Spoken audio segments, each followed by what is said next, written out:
j'ai commencé en octobre 2015 avec 2 groupes, de 6e et de 5e. Alors ça s'est plutôt bien passé en fait.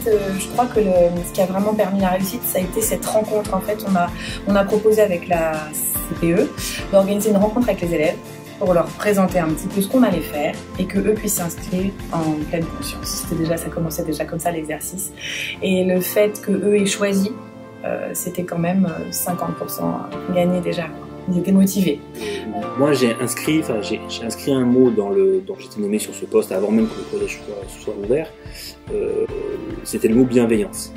Parti de ce constat-là, on s'est posé la question de qu'est-ce qu'on peut mettre en place pour travailler sur le climat scolaire, sur le vivre ensemble, sur le bien-être dans l'établissement. Là où nous on se posait des questions, c'était la mairie de Saint-Denis qui est venue vers nous en nous proposant de financer un atelier de sophrologie. Et effectivement, il s'insère parfaitement dans le projet d'établissement. En fait, alors comment ça se déroule une séance? On commence toujours par on se met donc en cercle, souvent en cercle, sur les tapis, on enlève ses chaussures à l'entrée, et on commence toujours par des respirations en pleine conscience, voilà, rythmé par ce son. C'est vraiment mon outil de travail, où on commence à apaiser un petit peu l'énergie de l'extérieur. Et puis après, alors soit on fait des exercices de respiration, soit ça peut être même de la marche en pleine conscience. Il y a pas mal de petits exercices qui peuvent être facilement réutilisés et pratiqués dans leur vie de tous les jours. Donc on insiste beaucoup sur le lien entre l'atelier et la pratique quotidienne. Comment dire? On se détend et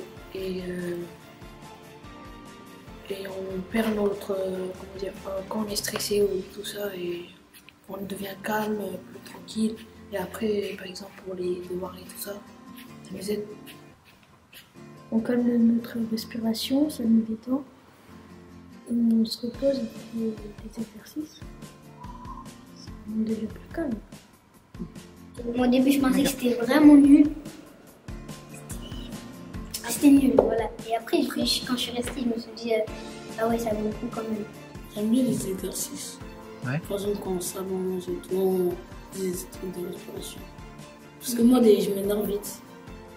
Ouais. Et des fois, je suis ouais. Tu sens que ça te calme, ça t'apaise? Ouais. Ça me plaît parce qu'on peut le pratiquer chez nous. Ouais. Pas besoin de matériel.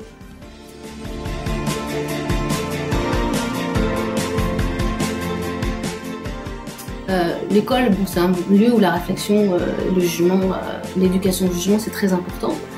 Mais je crois que ce qu'on oublie souvent d'apprendre aux enfants, c'est que en fait, la pensée, elle peut être totalement automatique. On peut être des automates spirituels. Et que pour bien penser, il faut avoir une qualité de présence, savoir créer de l'espace entre ses pensées, entre ses émotions. Et c'est souvent quelque chose qu'on oublie d'apprendre aux enfants. On leur dit qu'il faut être concentré, il faut... Pour eux, finalement, penser, du coup, ça devient quelque chose de violent. Ça veut dire ne plus être soi-même, ça veut dire ne perdre tout goût, ça veut dire perdre toute vie, toute force, ça peut devenir finalement quelque chose dans leur représentation de très négatif. Alors que notre travail, c'est que les apprentissages deviennent passionnants, mais passionnants pas au sens d'une passion qui nous rend prisonniers, mais quelque chose de vraiment de vivant, où il y a du désir, où il y a du goût, où il y a l'essentiel de la vie qui se joue. Et pour ça, la qualité de notre présence dans le moment, je pense que c'est une des clés essentielles. La sophrologie sert à beaucoup de choses. Par exemple, ça sert à beaucoup de choses dans notre vie. Par exemple, si on s'énerve vite, on peut contrôler ses émotions. Si par exemple, il se passe pas un harcèlement parce qu'il y a quelque chose de pas, au lieu de réagir, on ignore et la personne perd peur. C'est ce qui m'est arrivé, et vu que j'ignore, ça vaut mieux ignorer que de répondre. Ça fait du bien parce que il y a, comme elle a dit, il y a des personnes des fois qui sont impulsives, et le fait de faire ça, en fait ils apprennent à, comme tout à l'heure on a fait un exercice sur la respiration avant de faire des choses. C'est comme si on était, quand on s'énerve, c'est comme si on était en pilote automatique. On fait des choses qu'on n'a pas forcément envie de faire. Donc par exemple, s'il y a quelqu'un qui est énervé contre nous, il va prendre une grande respiration et après il va nous dire il va nous dire ce qu'il reproche et pas forcément nous crier en dessus, ce qui va créer le conflit. Ça nous aide aussi à être, à être plus calme et plus posé parce que on est à l'école et on entend beaucoup de bruit, ça nous excite un peu. Donc après on fait la sophrologie pour nous détendre et nous calmer. On respire aussi. On respire mieux, on respire pas des épaules, on respire du ventre aussi. Et aussi ça aide à être moins stressé. Parce que des fois, quand on a un contrôle ou quelque chose, et ben on est stressé, alors on n'arrive pas à se contrôler, on n'arrive pas à se concentrer.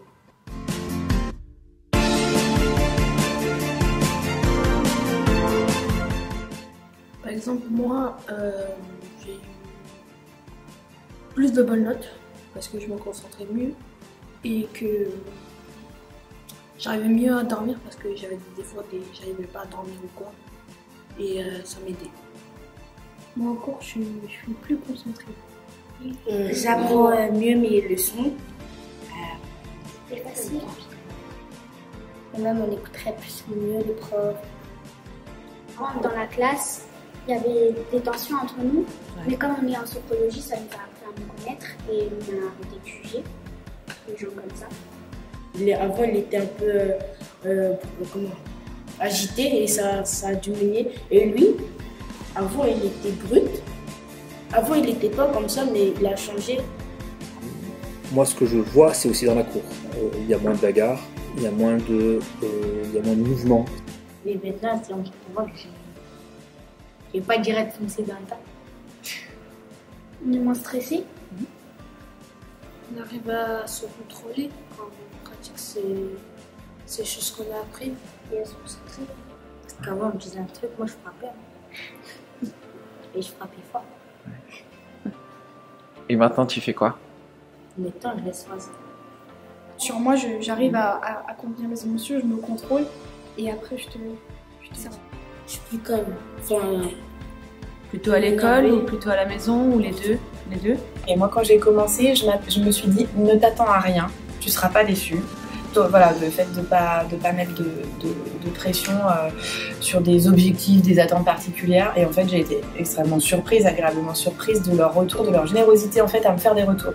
Quand j'étais pas en pleine conscience, on m'a demandé de ramener la télécommande et je l'ai mise au frigo. Et maintenant, quand je suis en pleine conscience, on me dit quelque chose, j'arrête ce que je suis en train de faire, je me concentre, après là, je vais le faire. Parce que avant, c'était pas ça.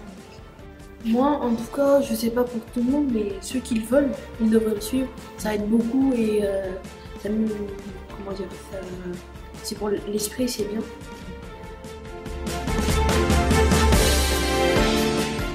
Donc j'ai vite vu qu'ils avaient pigé le truc très vite. Vraiment, j'étais très très surprise. La rapidité à laquelle ils ont compris ce que c'était pleinement présent. Ouais, c'est vraiment ça ce que je souhaite faire passer. En tout cas, s'il y a vraiment un truc à faire passer, c'est que ces pratiques-là, elles permettent vraiment de changer les choses. Et pour de vrai. On l'a vu, hein, moi j'ai vécu les attentats avec eux. Hein, on avait des ateliers le lendemain. Attentats à Paris, attentats à Saint-Denis. Il y avait des terroristes à Saint-Denis. Et je pense que c'est urgent. C'est urgent de faire des choses. Et que en commençant par simplement se respecter, se respecter soi, respecter l'autre, on arrive à changer le monde. C'est ce que je pense. Mais c'est montrer aussi aux familles et aux élèves que le collège peut être un lieu de réussite, scolaire aussi, parce que c'est quand même on est là pour ça, mais le scolaire c'est pas non plus 18 de moyenne et je vais en terminale S. C'est pas forcément ça, la réussite elle est pas forcément là, peut-être à vous. Je sais pas si je suis en pleine conscience, mais je suis en pleine confiance. Ce serait dommage qu'on passe à côté d'une opportunité comme ça, parce que je crois que ça peut vraiment nous aider et aider les élèves. L'objectif de l'éducation, c'est rendre heureux, quoi.